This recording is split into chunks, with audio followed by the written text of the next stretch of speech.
Hello, friends. Actually, that's for after. Oh. Yeah. I thought we started. Okay, good news, good news. Guys, we've separated out the names between the two groups, but since this is a smaller group, your chances of winning have gone way up. Way up. But this is for at the end, okay? So this is for the You can't leave early, right? Yeah, you can't leave early. This is not Q&A. You already got your time on the mic, bro.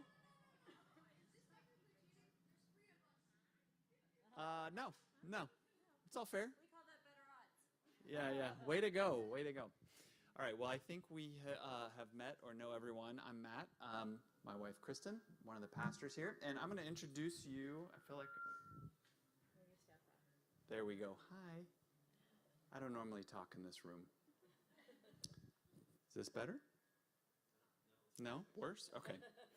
Okay, so we get to kick off this session, and we're excited because we love this topic of parenting teens. We teach a small book study on this every fall. I see a few familiar faces who have been through that. It's such a fantastic time as a parent, full of joys and challenges. And so I know that this session, the kind of big idea is what's normal preteen development and what's kind of unhealthy, what are unhealthy signs to watch for. And so we get to hear from Amy Tyler, and she's standing to my left, your right. And I met Amy ahead of time, but I'm going to read just a short bio so you know about her.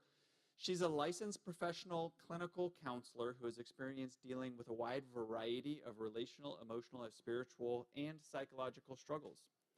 Her training has prepared her to work with children, teens, adults, couples, families, and young adults. I think that covers everybody.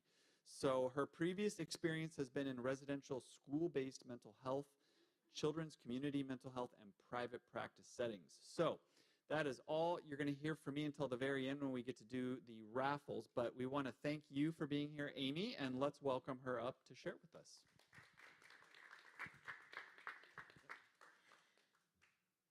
Well, thank you for having me.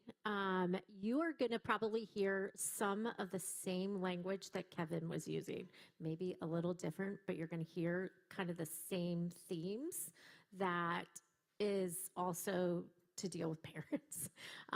So we will get started. Let me open up my iPad.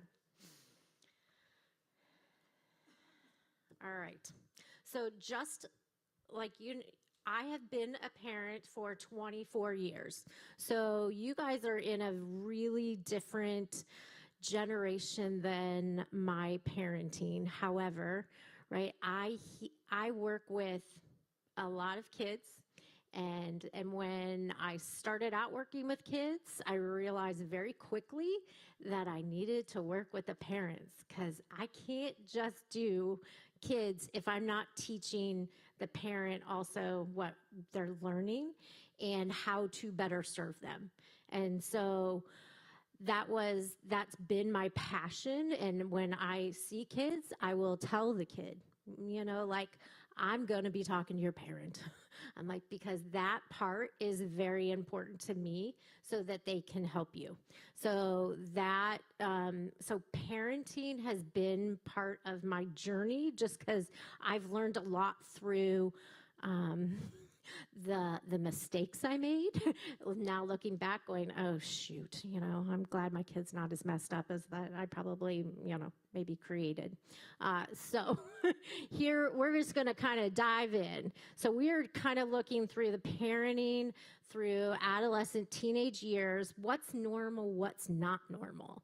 And we're going to kind of dive into just like some challenges that our teenagers and our kids are facing because of all the messages of social media. And so we're going to kind of dive in. Okay. Okay, sorry. I also have to do it this way. Okay. If you take one thing out of this training today, and this is kind of where Kevin kind of hit on, your kids need you to listen to them. So listening is the key. When I when I work with teenagers and also adolescents, I hear my parent never listens to what I have to say. And sometimes that's all they need from us is just to listen. And listening means we are not judging them, we are not giving them a lecture, and we're not offering our opinions and also our experiences when we were a kid. Because you know what? When we were kids, it is nothing like they experience nowadays. So when we go into jumping, we totally miss that opportunity to ask more questions. And so we'll get to that kind of leading forward. But in James 1:9, right? Even the Bible, even God knows that our tongue can be a weapon. But in the Bible, in James 1:9, everyone should be quick to listen, slow to speak, and slow to become angry. And that one thing is if you can just listen to your kid for just a moment and let them talk, that's the key. And I believe that that truly is one of the keys. All right. Okay, so these are some main issues that our kids struggle with literally on a daily basis. And I'm gonna highlight a few of them. I'm not gonna go into detail on every one of them. They're each about 15 minutes in itself. So we're not gonna do that. Let's see. Okay, so I'm just gonna kind of first talk a little bit about anxiety. So I found a quote which really does kind of amplify what developmentally, what anxiety can do. So anxiety is normal and healthy. God gave us anxiety for a reason, right? If you are in a dark street and it's at nighttime and someone's walking behind you, you're going to be a little anxious and you're going to walk a little quicker. Right? You're going to, because that's just God given us that like we could be in danger. So anxiety is normal and healthy. When we're presented with something dangerous in the world, our anxiety response protects us from danger. It makes us hyper aware and primed for action. That fight, flight, and you'll hear probably some of that language that I will say often through this presentation. Anxiety disorders arise when we develop the out of normal proportions responses to the things that most of us cope with easily on an everyday basis. And we'll kind of hit on some of those things. All right, so let's just, hold on. Okay, anxiety.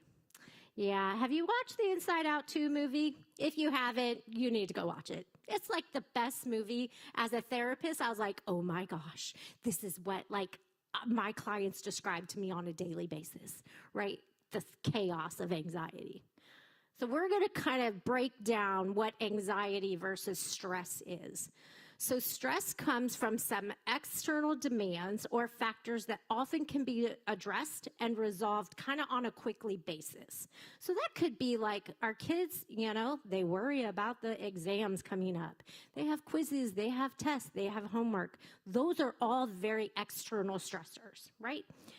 And maybe some life changes, family changes. We could go through some grief and loss. We could have relationship ruptures. We could have like our friends be really unkind to us. And so those are external stressors that our kids bring home, and you will hear that. So then the anxiety is this internal state or a way that we cope with the stress. And most of the time, the coping skills are not very good. And they don't have the ability to cope well. And so as parents, we're going to get into how can we help our kids cope better. But examples, so I'm going to give you an example of kind of like an anxiety that I hear from kids a lot. So I break down sometimes anxiety into productive and unproductive. So productive. We have a test coming up. What am I going to do? I'm going to study. I might make index cards, and I might read, and I might prepare as much as I can. But then the unproductive part is when I've done and finished the test, I now am worrying about, oh my gosh, did I do it right? Did I get the same grade? What grade am I going to get? Oh my gosh, I think I got that answer wrong. Oh no, like I'm going to get an F. And that unproductive anxiety, that worry is constant. I call it the hamster mobile. Get off the hamster mobile, because there you are out. It's not in your control anymore. So as parents, you're going to hear all of those things, right? And what are you going to do? And normally, like when I'm with a kid and they're saying that, I was like, oh, wow, that's a lot. I'm like, and we don't even know what you got, right? And half the time they're worrying about something that they did pretty well on, but they're still worrying about it. So really understanding kind of that unproductive versus productive anxiety. And so even just pointing out as like, I wonder what of that can you control? That's a great question to ask. Like, so do you think you can go change your answers? And then they're like, no, Mom, no, Dad, of course not. Well, okay. So it really just kind of gets them thinking of like, okay, we could not really stress as much. All right. Okay, so what do our kids worry about? This one's really hard to read, so I'm going to read it. They're pressured to excel at everything.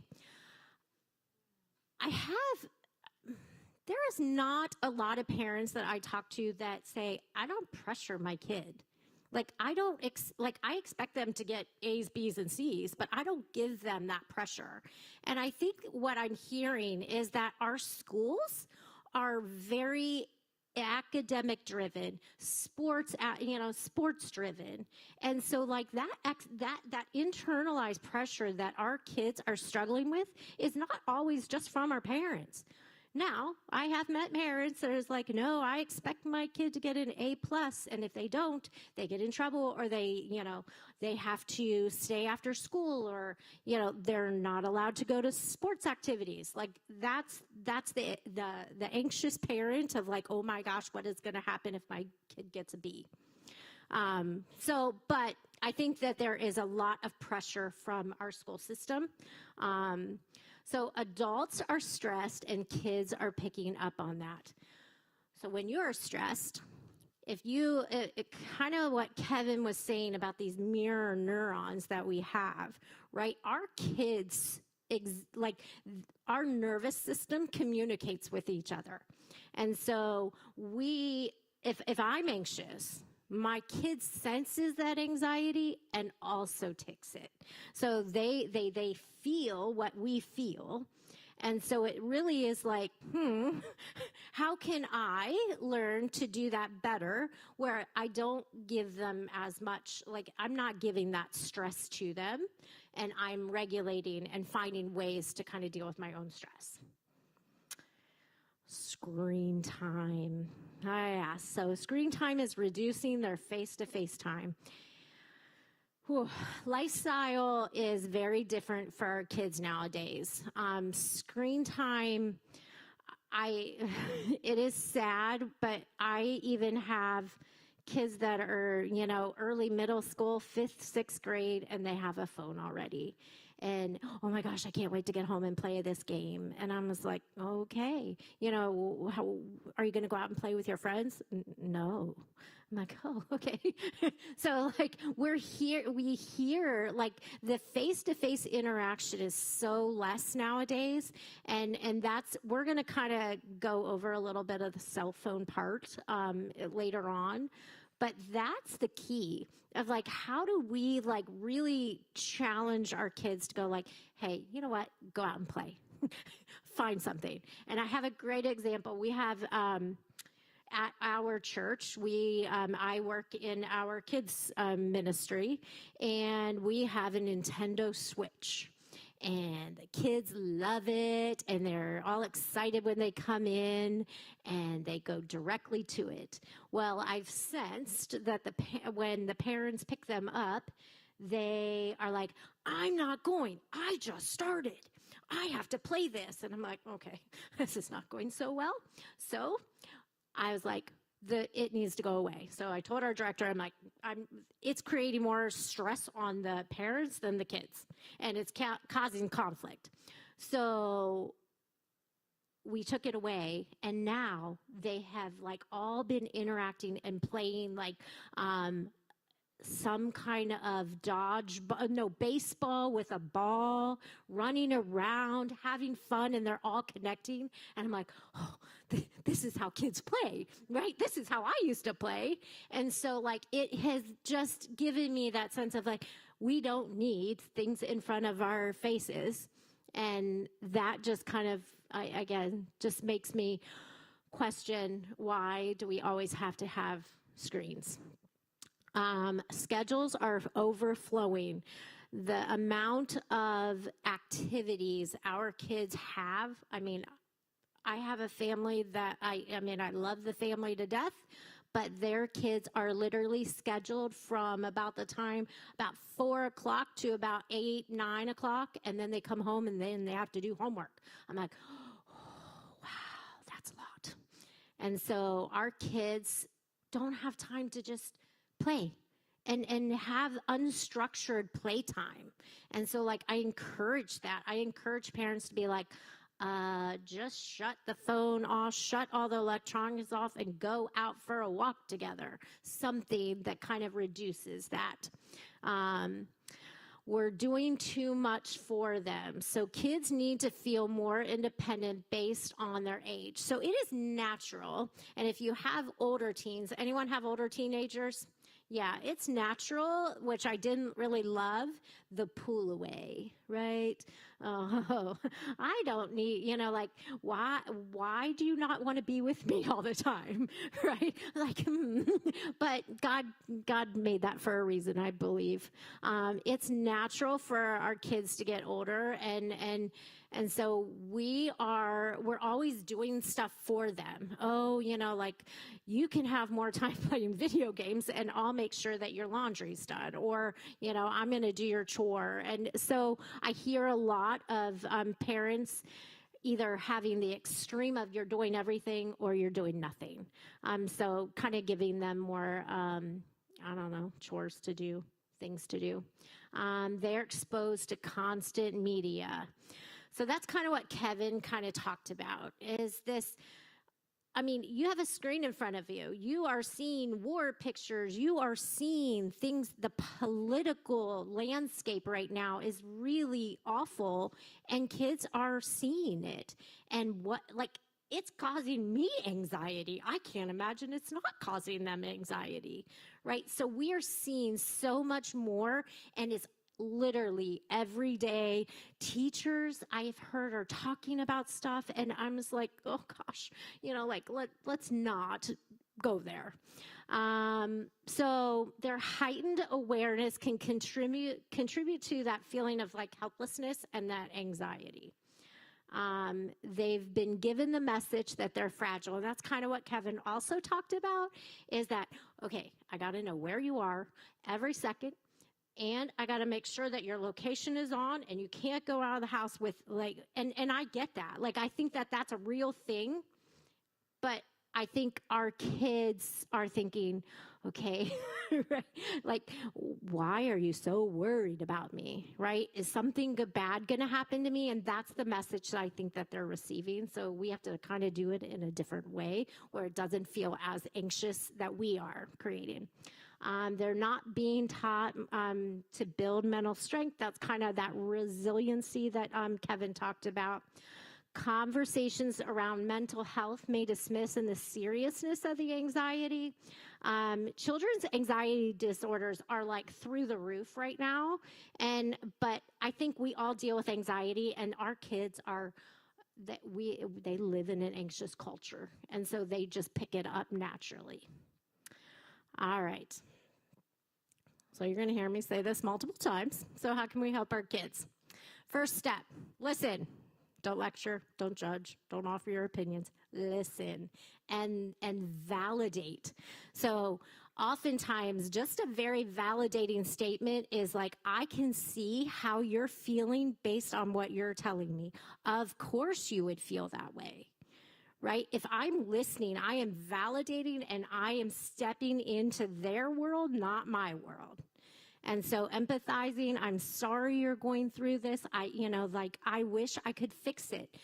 As parents, we are fixers. We can't fix some of the things that our kids are struggling with.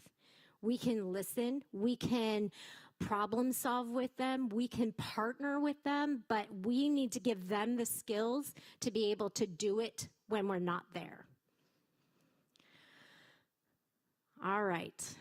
Now we're going on to depression and sadness.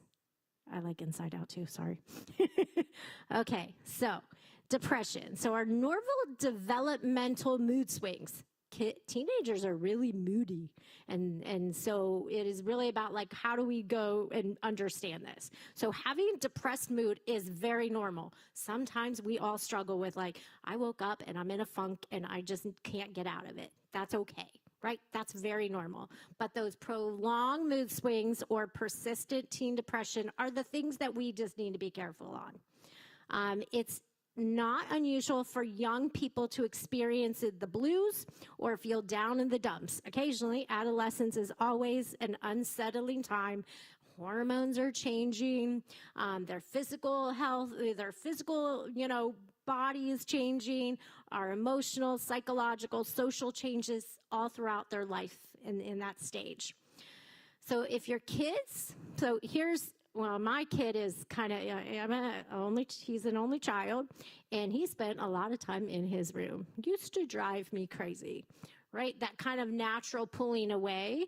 And I'm okay if I knew what he was doing, but if I didn't know what he was doing, it gave me some anxiety, and I was like, what are you doing? And that kind of gave me a sense of, are you struggling with something? And so I think understanding our kids' natural desire to, I want to be by myself. I've had a long day, and that is normal. But it's when you say, hey, let's try to do something, and they're like, no, I'm good, right? The kids that are quiet are the ones that I worry about the most.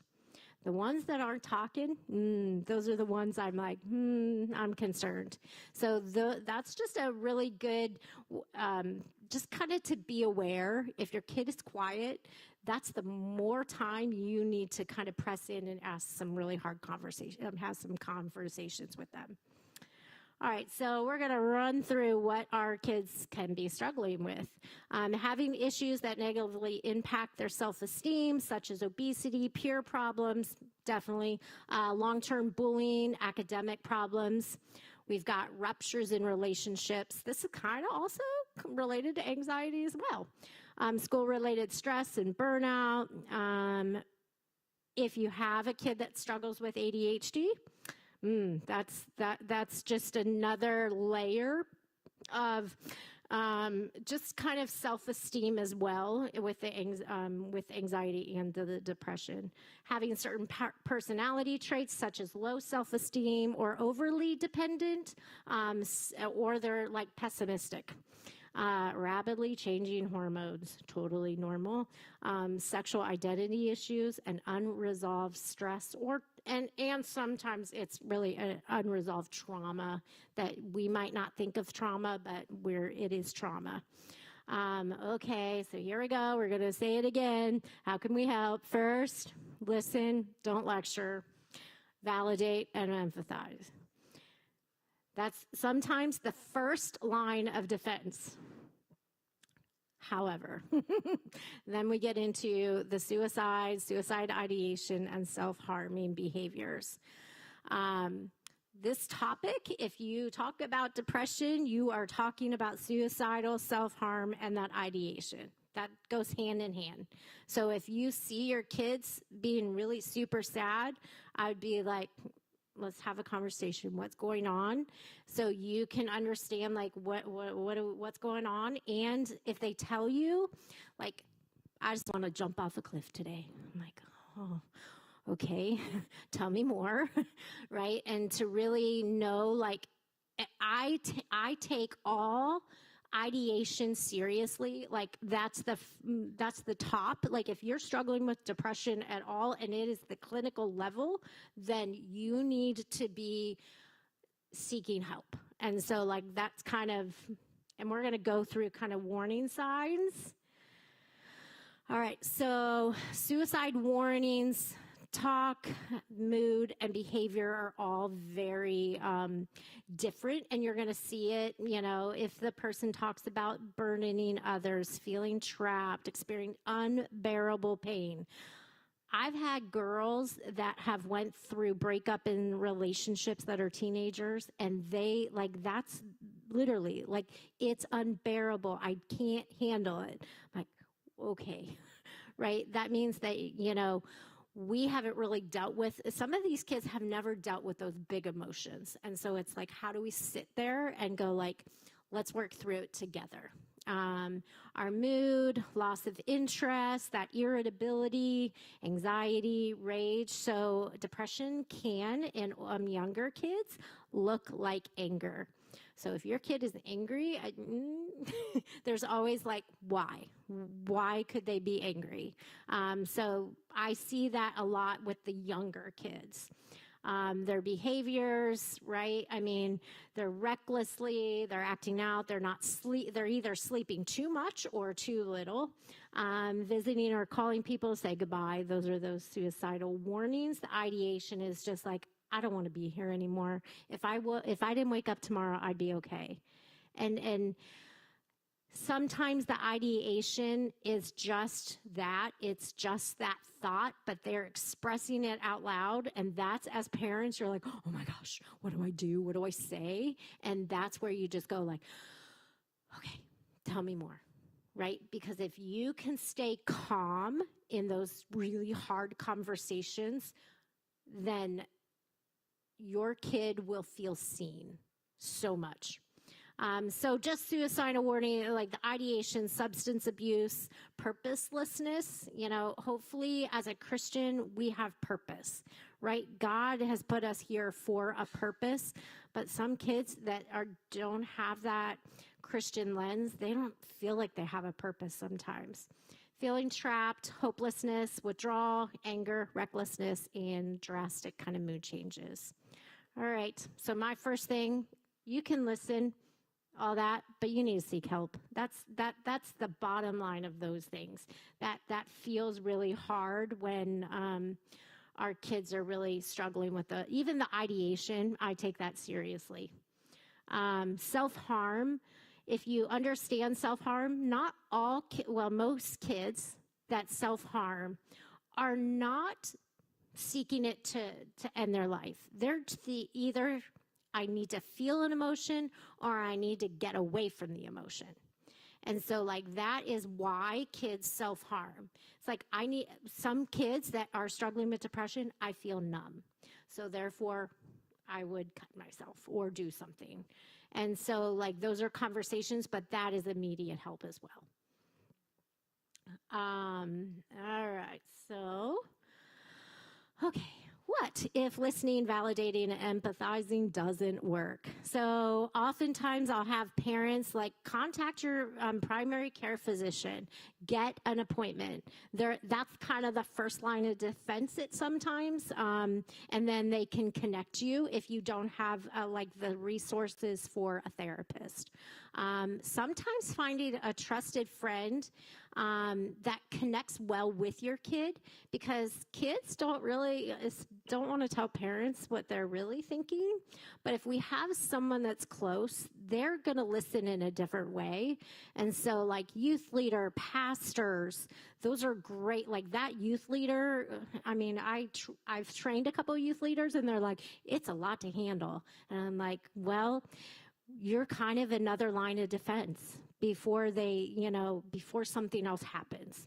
So school counselors are great, and then psychologists or therapists.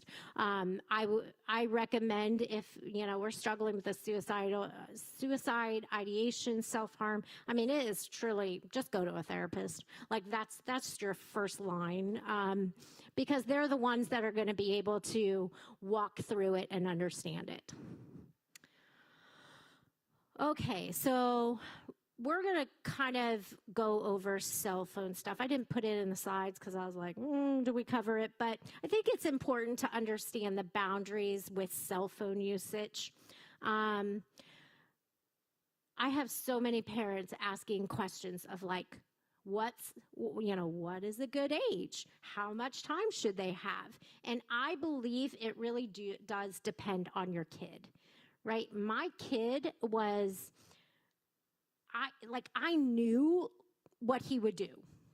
And I had I didn't have any reservation, but there are kids that we should be reserved, we should have some reservation about, and your kid. So kind of definitely boundaries for yourself. This is great practice of role modeling what we want. No cell phones in the bedroom at night. I have families that have a charging station and every phone goes there. And the kids watch the parents put their cell phone as well. Mine is a clock, so I keep mine in my room. No cell phones on family days, family meals, or other important family time. It's like, okay, this basket is for cell phones and we're going to put it in and nobody's getting it back until we're done. And they will fight you. But then, guess what? Your kids will have a blast because they're not connected to something else. Monitoring supervision over text, social media, and YouTube channels. Ooh, YouTube. What I have heard pop up on YouTube, I'm like, oh gosh, you are seeing stuff at a really early age and you shouldn't be. So our kids are exposed to more things than you could even imagine. I had a kid that said, my dad was really drunk and was saying all this stuff. And I'm like, okay, how do you know that? And he's like, oh, well, I saw it on YouTube. I'm like, okay, good. So, watch, you need to know what your kids are seeing and having conversations. And I gave you guys a list of questions about social media. The third page is, how do you start conversations about social media? And I think it's on the get to know your presenter one, but it's starter up questions. Consider installing and monitoring systems to help. So Bark is, I know, one that I know a lot of parents use that I have worked with. Have no technology at time, like certain days, certain times. Shut off the phone about 6 o'clock, 7 o'clock, because our brains need to let go of all of that stuff in order to sleep. And so, if I'm exposed, I have a very hard time sleeping when I have my phone at the very end of my night. So if it bothers you, then it bothers your kids even more. Their brains need to wind down. All right, so we're going to dig into social media. Here's our little social media ads. All right, what can you do as parents? Model that use. Model a use of the cell phone. Do you have to be talking, looking at your phone all the time? I am amazed. I am truly amazed when I go to restaurants. Everybody's on their phone. And I'm like, oh. And I'm normally the one in my family that does not have my phone because I can't handle that. And so normally I'm like, hello, family, I will call them out. I'm like, I'm just sitting here. I'll wait.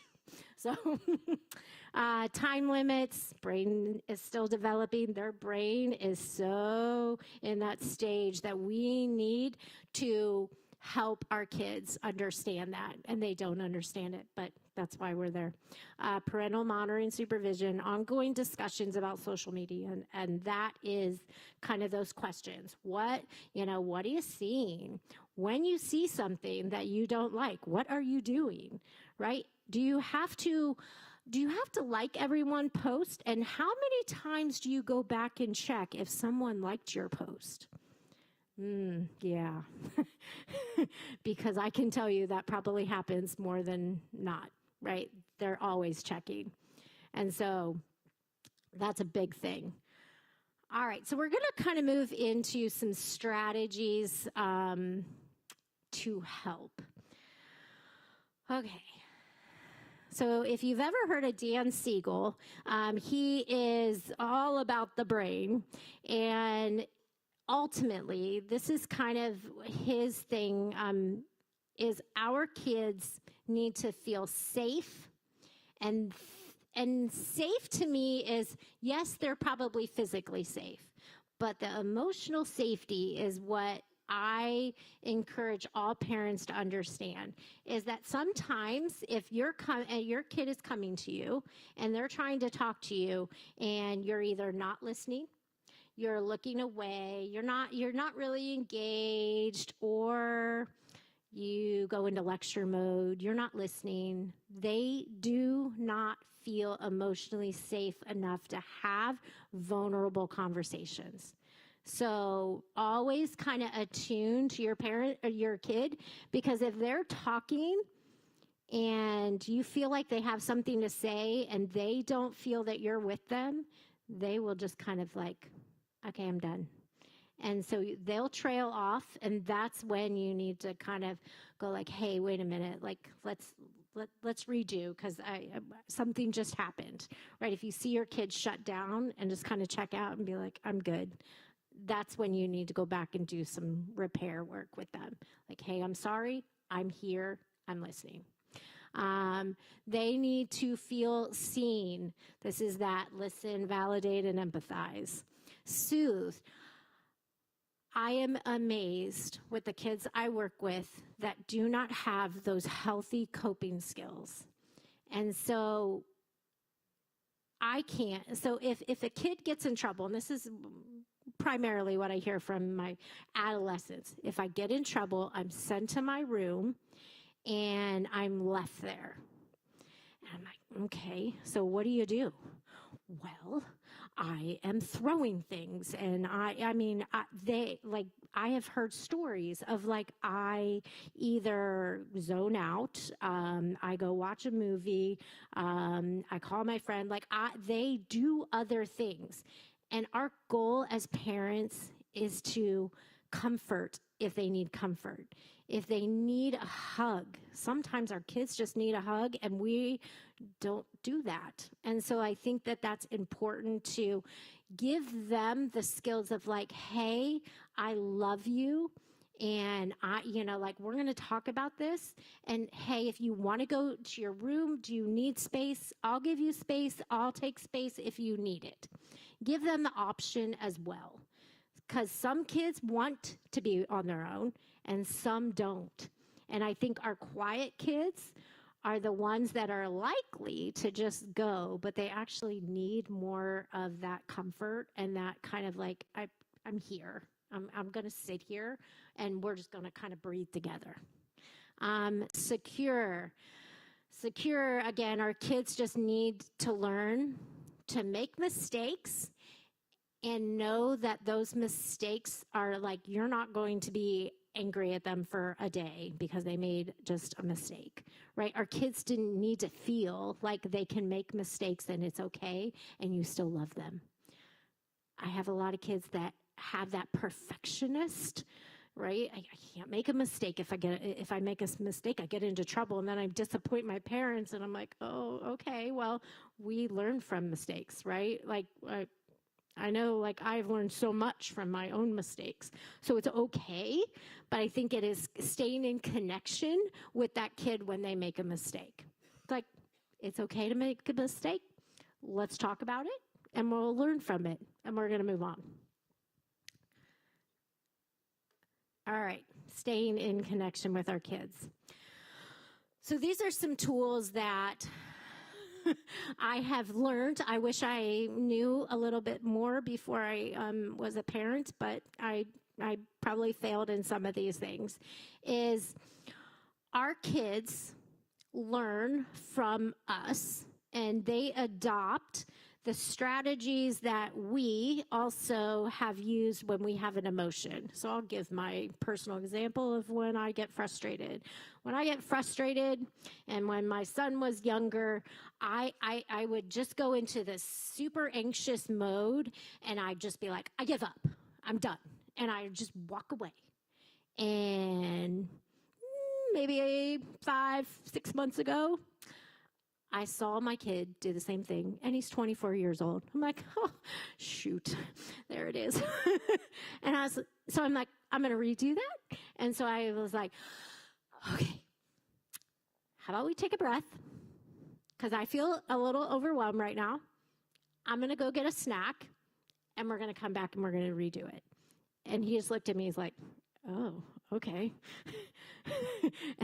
So I was able to repair in that moment the things that I also communicated to him when he was young. So breathing. Sometimes it is just a deliberate breath. When I think of breathing, I think of, it's not like, okay. It is, wow. I feel overwhelmed. I'm wondering if you also feel overwhelmed. Right? If we can acknowledge how we feel, then our kids can go like, oh yeah, like I do feel that as well. Then it's like, let's do something. So it could be, I need to go get a drink. I need to go move. I'm going to move to another room. I'm going to do something for 5 minutes and we're going to come back. Those are the things that will teach your kids to do something different. So our mirror neurons, right? If someone takes a breath, what is normally what happens? You also take a breath. If someone yawns, do you typically yawn? Sometimes, yeah. So our mirror neurons are communicating with one another. So when I'm breathing, I am also regulating myself and I'm also regulating the other person. But let's say if I'm super anxious, right? Like, okay, and I'm all over the place. My kid will be all over the place. Right? So if we can just regulate, they are also in a state of regulation. Curiosity. So I gave you a whole bunch of questions. If you have adolescents, teenagers, even younger kids, asking open-ended questions, get curious about your kid's world. Learn about your kid in a way that you probably have never maybe even asked those questions. Curiosity is a left brain thinking type of response. So if I can remain curious and being like, I wonder why you just did that, or I wonder why you're feeling this way. It is a regulating statement because curiosity keeps in our left brain. Our right brain is very emotional and our left brain is logical. If I can ask and stay curious, then I am staying regulated.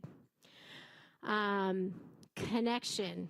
God made us to connect, especially from the time we have a child in womb, right? We are connecting with that child. And it is an imperative we stay in connection with our kids. And when we do not, we need to repair the rupture that has happened. I know as a parent when my kid I've done something because he just, all of a sudden, his posture's this, and then he's like, okay, I'm going to go. And I'm like, ooh, what happened? Right? As soon as your kids go into a different state, you're like, tell me what just happened because I just noticed something. And then that's that opportunity and the beautiful opportunity to stay in connection. Like, I am so sorry I just did that or I said that. Can I redo that? and just ask for a redo. So oftentimes, our kids, if we apologize, man, that's brilliant, right? Because that also models what rupture and repair looks like. If we can own our own things, because we do some things, right? We say things, we overreact. And if I can just say, okay, I am so sorry, I just overreacted, can we have a redo? That goes a long way, and our kids will stay and go like, my parent is that safe person. Okay, so I'm going to open up for kind of questions at this point, if you have questions. Yes.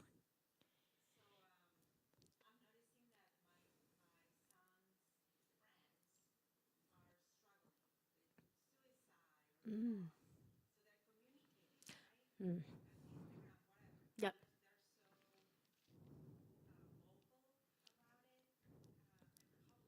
Yes.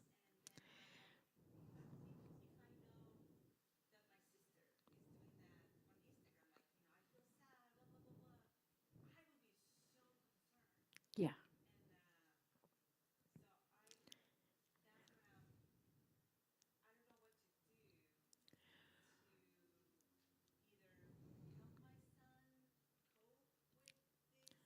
Right. Yeah.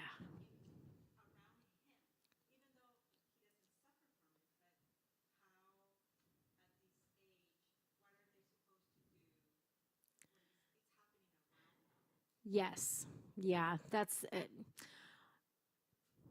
those are the type of questions I would be asking, just open-ended questions of like, tell me, like, when you see that, what's going through your mind, right? Really just kind of understanding what he's processing, and sometimes normalizing kids pick up on stuff, and I hate to say it, but there's so much around like suicidal stuff that becomes more normalized because it's like a thing, right? We say these things, but we're not really meaning them.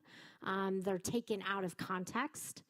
And I would encourage, because you can't control that, right? You can't control what they're posting. I think is having those conversations with your son of like, hey, tell me what is going on. How can we support you? And having that dialogue of like, if you feel truly concerned, come to us, and we can figure out what we should do. But I hear that a lot from kids, that because mental health is on the forefront, right? There is talk of it, and I mean, I have heard things like, oh, he's just bipolar, and I'm like, do you even know what that means? Or everybody, and the whole anxiety thing, right? Yes, we're all anxious, of course we are, but there's clinical anxiety, and so I think having conversations of like, when you hear these things, I would love, let's have a conversation about that, and let's really dive into how it makes you feel, and then how can we work with that, and because that's what you need. You can't control the external stuff. And that's so hard. Yes.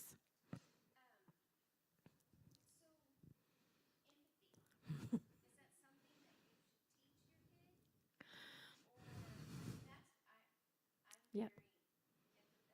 Mm-hmm.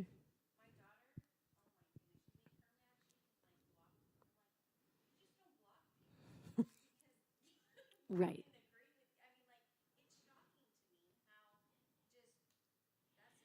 Yeah. Yep.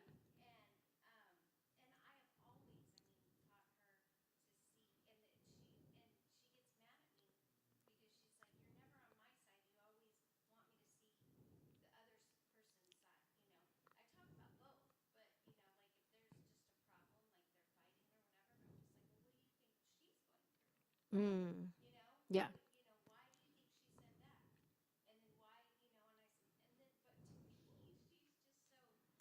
Black and white. Yeah.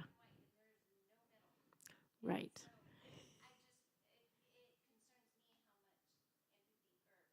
Lack. I think that also is a lack of perspective, right? Like, especially when our kids they're so individualistic at this point, and they think of themselves and they don't think of others, right? Mm-hmm. Oh,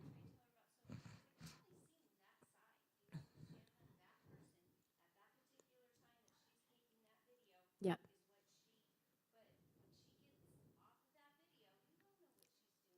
Exactly. Yes. Yeah. Yeah. Right. And I think even understanding, right, even explaining perspective to kids. It's like there's a whole nother side, right? Just if someone just posts a picture, and we post all the family pictures, and then it's like, oh, I wonder what's going on at their house, right? Because there's stuff. And we just don't know it because we only can see our own side. And so I think it's healthy to help kids understand that there are different perspectives, and I think that's the trap that kids can get in with parents, is like they don't see my side. That's what I hear from kids. Like, you don't see my side, you don't hear my side, you're jumping to theirs or you're jumping to your own, and you can't just listen. And so I think in those responses, like validating of like, of course you probably feel that way. I'm wondering if that really is true for that person, right? Because you don't really know what's going on in their world.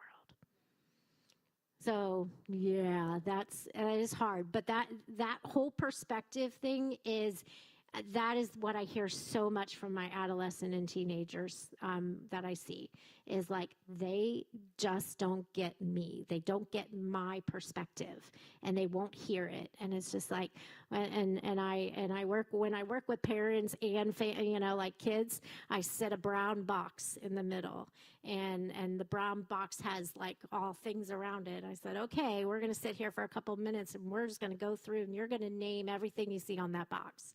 And so we'll compare at the end. I said, so is that box any different? I'm like, that box hasn't changed. We see it differently. And they're like, oh, okay. Right? Like, it gives them like, okay, right, I can see it differently. So, all right. Yes.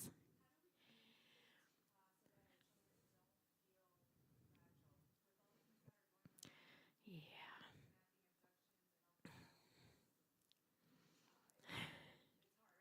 It is hard. And I think that that's one of the hardest things that like I said, I don't know how we don't communicate that, because we have to educate our kids enough of like the boundaries and who are people that are safe, who are not safe, right? Like, that education can help them feel like the kind of more of the resilience of like, I can handle this because my parents have instilled in me, like, you don't talk to people, right? And you need to be safe. You need to make sure that, when you're walking, I think it's just the reality we live in. But yeah, that one is really struggle for me, because I have a 24-year-old, and I still worry about him. I'm like, are you locking your doors? Are you, like, my parents, literally, I would go to a mall and they'd be like, okay, you got to check under the car, make sure nobody's under there. And I think I still check under my car sometimes. I'm like, oh my gosh. So it is hard. And I think you have to find the balance of like really educating your kids about safety. And that can then also ease your own anxiety as well when you send them out into the world. All right, I think we are out of time. Thank you so much for having me. Thank you, Amy. How many of you are going to check under your car before you go? I didn't know I was supposed to be doing that. Thank you. I learned that in this session. Okay. We're going to say Amy was great, but she instilled fear in everyone who was there. Okay. Couple things before we go. First of all, there are resources available. They moved the SIFT resource table out here to the front patio. There's also another table with some books on it that are also kind of about parenting adolescents. And also, we have a couple of gifts to give away. I can do it. And no, you come help me. Come help me. You can be my Vanna. All right, Grace, close your eyes. Okay. So I should open your eyes and then close your eyes. Yeah. All right. Was that 1 or 2? Just one.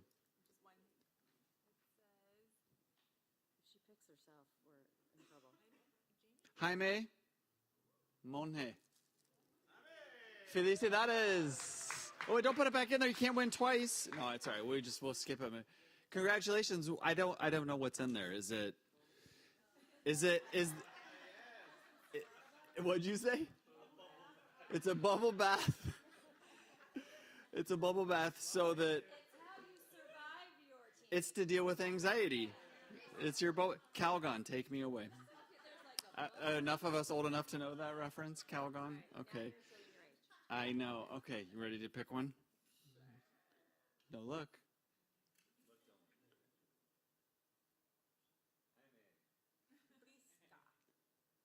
She's not here. Okay, let's do it again. Yeah, absolutely. Absolutely. No. Joel! A bubble bath! No, I don't know what's in there. It's not a bubble bath, Joel. Listen, we're not airing personal laundry right now, bro. Right.